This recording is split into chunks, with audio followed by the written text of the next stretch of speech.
If you've watched the build show for any length of time, you know how I love my hidden doors. I'm in a client's house who's given me permission to film this, and we've got a hidden safe behind a door. Let me show you how we did that. First off, the client liked this kind of modern farmhouse look, transitional, and going vertical on the shiplap really gives you the ability to hide a door. So when we come through this kind of main living room space, you can see that vertical shiplap's running through this whole two-story stairwell. Then we ran that shiplap into this foyer space. The master bedroom is beyond here, and that allowed us to do this right here. You can see that shiplap's running through. And the beauty of vertical shiplap is you can hide a door right in that space. So check this out. Little Sugatsuni touch latch, and boom, we've got this beautiful custom safe by Sturdy Safe hidden below. The client's logo was actually custom designed or custom done by the safe company, and he gave me special permission to show you his collection. I wasn't sure if he'd allow me to show you this, but he's a really big spoon collector. So there's some pretty rare stuff in here. I think this is a 2007 Walmart only selection right here, only found on Walmart.com. Pretty hard to find. He's also got some cash in here. You know, some pretty thick racks of money in case there's really something that goes down. And this Sturdy Safe has a safe within a safe, which is kind of a cool option. So we've got a second safe up top with really the big cash in case something really goes crazy. Anyways, today's build show is sponsored by my friends at Sugatsuni. Let's get going.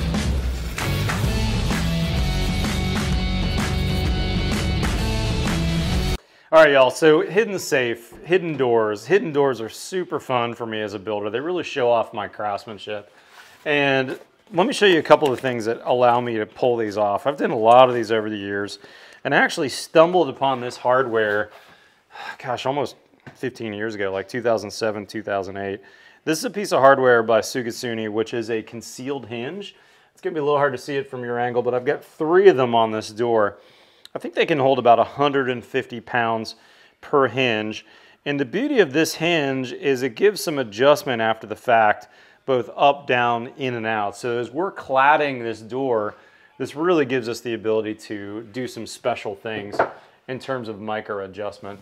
The other critical piece of hardware on a hidden door is this. So this one is a detachable. This is by Sugatsuni. This is a touch latch, which has a pretty fair amount of throw on it, because you need, for a heavy door like this, the ability to push it out.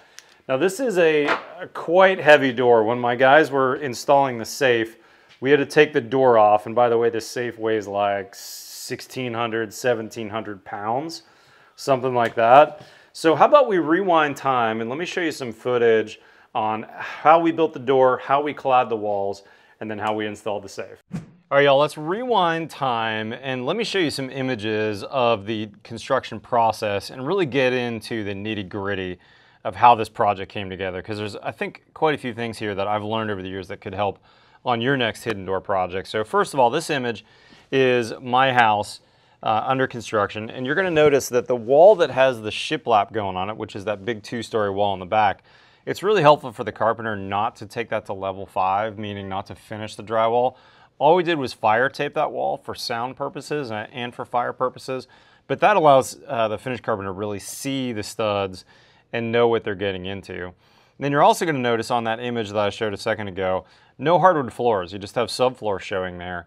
The next step is, for me, installing those hardwood floors. Now I do this a lot under construction because I'm looking for that no shoe mold type detail where the baseboard comes down. And it's also, I think, important when you're doing hidden doors where you've got a pretty small gap on the floor. You want to know where that floor line is rather than installing the floor later. So we went ahead and installed the entire floor ahead of time. Now after the floor is done though, you do need to protect it, and this happened to be a pre-finished floor. This one came from Delta Millworks, totally pre-finished, so then I had to put a really bomber covering over top of it. So that's why the ram board, you can see my, my puppy Benny over here walking across the floor. We totally covered everything. Then we're putting the cladding on the walls first. My first tip is find your carpenter. You need a really bomber carpenter, and this is Jorge that I've worked with for years. super good carpenter, and this is the kind of project that you really need that master on the job. Not just someone who's been doing it for a couple years, but you really need that master carpenter. Be willing to pay extra for somebody to take their time, and don't bid this project. This is a project you really want to pay hourly for so that they can really get the details correct. Okay, so the very first step on this project, for any kind of cladding project really, but this one in particular where you've got hidden doors, you've got that small line on either side of the jamb that you're trying to look the same across the shiplap, is to lay out the shiplap, figure out the spacing on the shiplap, and then transfer that to a storyboard. So in this case, we just took a board of the shiplap, and now you can see that shiplap profile on the bottom of the image there, where you can see it's overlapping each other, but this is not a tongue and groove. And we transferred those measurements onto this board so that we can see what the door width is going to look like at the door. Now this isn't the same hidden door, this is a different door in the house. But what you're looking at is Jorge here is taking the storyboard and showing where those lines are going to line up to make sure it works. Which meant that in this particular case, to the right of that door, we had to figure out what our starter board was, because we had to rip a starter board to the correct width to start off so that then our measurements would work all the way through. And remember that you might have to plus or minus your jamb a little bit as well, and that's something that we didn't have to do here because we thought about it ahead of time in framing. But if you don't think about it in framing, you could end up having to add to your jamb material to make sure that it's going to work width-wise. Here's the door. Unfortunately, I don't have another great image of the door, but we custom ordered the door from our millwork supplier. All my millwork came from Builder's First Source, and I custom ordered this door blank. Now, this is a special kind of door. You've heard me talk about stave core doors in the past, and stave core is a fancy term for a solid core, but the core is not just solid, meaning any type of particle board. The staves on the core could mean a bunch of different things, but in my case, it usually either means plywood or LSL core.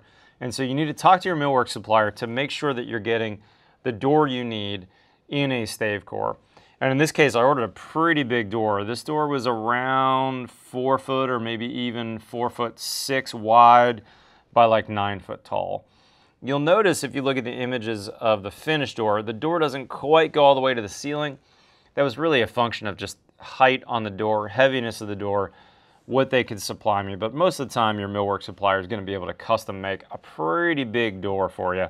And in this case, my door is like 8'6" by, I don't know, 52 inches wide, something like that. And once we get the door sized, you saw we ripped it with that Festool track saw. The next step is going to be to clad the door, again with making sure that that spacing is going to work out for your jamb size.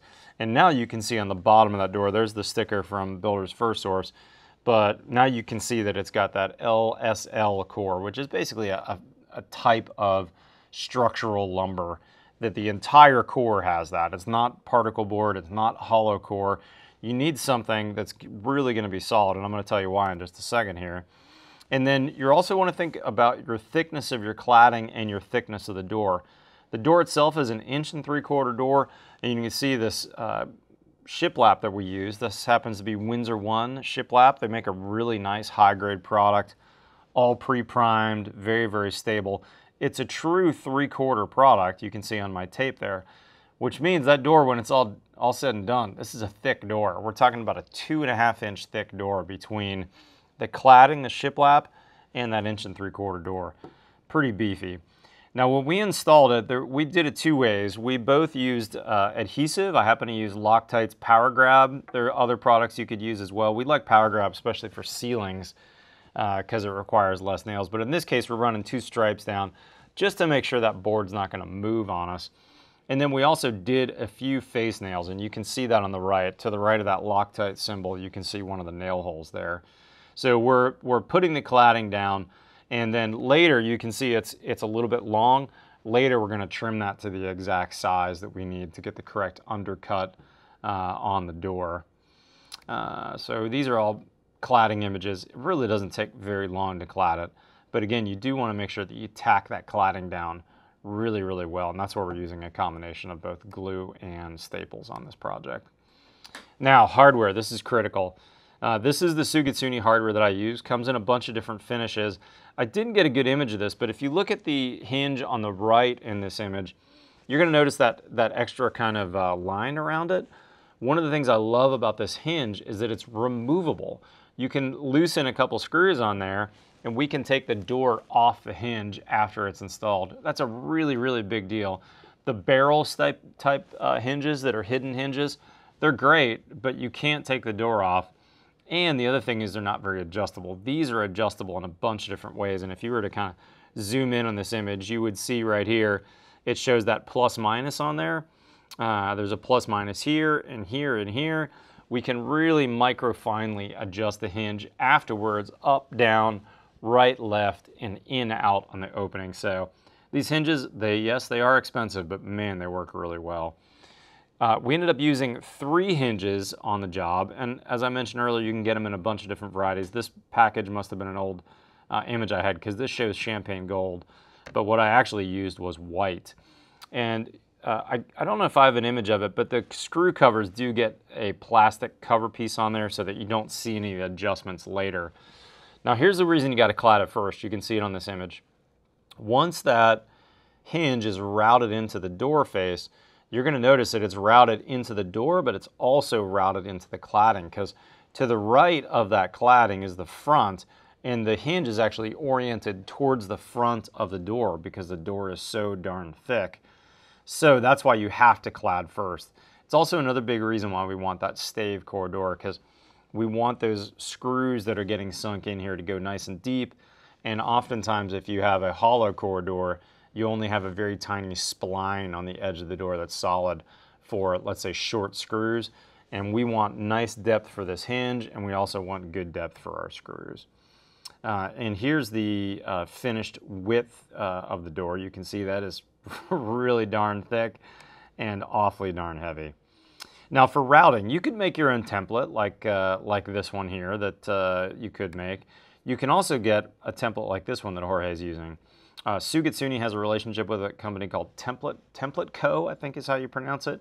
And all of their hinges have a Template Co. Hinge router kit that you can buy, and that's what we did here. And so what we're doing is attaching that. Jorge's getting out the router. We got another guy with a vac saw, and we're going to route all 3 of those hinges. It was fun for me to set up a time lapse on stuff like this. I nerd out on time lapses. Especially seeing a really, really master carpenter do things. It's awfully fun for me as a builder. Okay, so finished hinge, ready to go, ready to install at this point. And now you can see how thick that hinge is going into the jamb side. And I don't have images of it, but we also had to obviously route the jamb side as well as the door side. Now this door, particularly heavy door, these helped us greatly with installing them. I met the inventor of this. It's called a door stud. It's basically like a trolley for your door, and man, they're really helpful. They don't make one, however, for a 2.5-inch door. However, I got a custom pair made by the guy on the left there is Jim, the inventor of the product, and on the right is Patrick, one of the carpenters that helped me with a bunch of finished carpentry in my house. And you can see how they did this on a different door of the house. Unfortunately, I didn't get an image of Jorge installing these with that hidden door. But what it's doing is they're putting that door with a pre-hung jamb on those rollers, microfine adjusting them up and down, using a laser to make sure everything's straight and plumb, and then the door is held in place so that then we can attach it through the jamb, shim it, screw it, nail it, do all those things we need to do to make sure that door is nice and plumb. And boy, did that come in handy with a door like this that you're going to see in a minute. When we had to pull the door off to put the safe in, I mean, it required like 3 or 4 guys to hold it, and even then it was serious gut buster. That door is not light. Another tip I want to mention, not just for hidden doors, but for all doors, never lay your doors on an angle up against the wall. Always want to store your doors on the jamb side down, or it could be the other side down too, but the idea is the doors need to be stored down, not upright. If you lean it against, you're going to end up with a banana shape. And all the time and effort on this door, had I done that, I would have absolutely cried. So make sure that when you're storing your doors, that you're doing that in the proper way. Okay, this door is clad. It's ready for the paint booth. Okay, once the door now is painted, then it's time to install that door. And the very last piece of hardware that's going to get installed at the very end after the door is painted and installed and looking good is this right here. This is that touch latch or push to open, depending on what you call them. Sugatsuni now makes one. For many years I used St. Louis designs, but now that Sugatsuni makes them, they're actually pretty darn affordable. And what's cool about these is they have a pretty good amount of throw. I don't know the exact poundage, but I would willing to guess that it'd be at least a 10-pound throw to push that heavy door open. And the tip of this is magnetic, so when the door closes, the magnet is holding the door closed. With that being said, let's go see how we actually got this super heavy safe in place with a cool tool called an air sled. Luke, Mark, JG, Johnny, and Nathan, and I got the hard job of holding the air sled. All right, this thing weighs just shy of 2,000 pounds, and supposedly this air sled, which is like an air hockey table, upside down, is gonna move it. It's about to get loud. Let's make it happen. You ready, boys? Sure.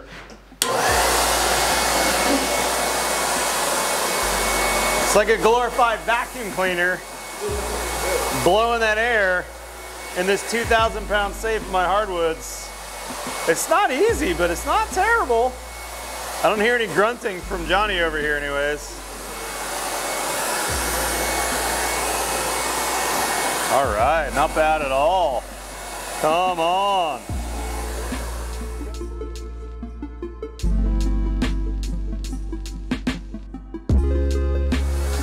Wow. Okay, we couldn't quite get it in. We thought we were good measurement-wise, but with everything just being a little too tight, we decided to take the door off. That's the beauty of these Sugatsuni hinges, is we can actually lift this door off the hinges without having to unscrew it. So Nathan's gonna do that now.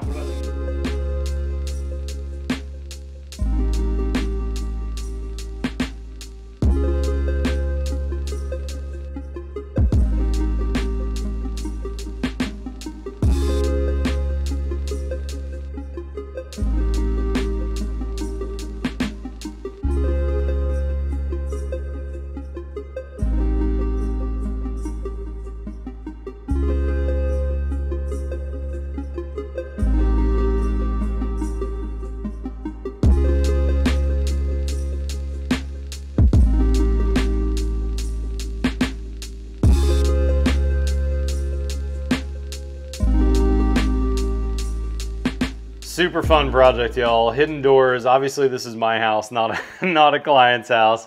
I still have a little bit of a few dings I need to touch up, but other than that, as heavy as this safe was, that air sled really did an amazing job of us getting it into this super tight space. Big shout out to my friends at Sturdy Safe too, by the way. This is a California company that custom makes safes. Their lead time is like 6 to 8 weeks. And I was able to specify, for instance, the old Hollywood finish and a couple of other details on this safe, as well as the safe in a safe and the logo. And I thought they were pretty reasonably priced. Full disclosure, they did give me a little bit of a discount for being a feature in one of my videos, but it wasn't free. This is a family-owned company. Really good to work with. I like these guys a lot. I'll put links in the description to all the parts and pieces that we used, to Sturdy Safe, the exact model, all the Sugatsuni parts that I used on this project. And if you're not familiar with Sugatsuni, amazing company. Their operations actually are out of California as well. They have a showroom in Chicago. They have great people. So if you're doing a project like this with a hidden door or anything special, they probably have some hardware that you would utilize or be able to utilize on your project. Guys, if you're not currently a subscriber, hit that subscribe button below. We've got new content here every Tuesday and every Friday. And oh, by the way, sign up for our newsletter as well. We have 10 new videos a week publishing over on buildshownetwork.com, and our newsletter will tell you everything that's new on the site that week. Guys, follow me on Twitter and Instagram. Otherwise, we'll see you next time on the buildshow.com.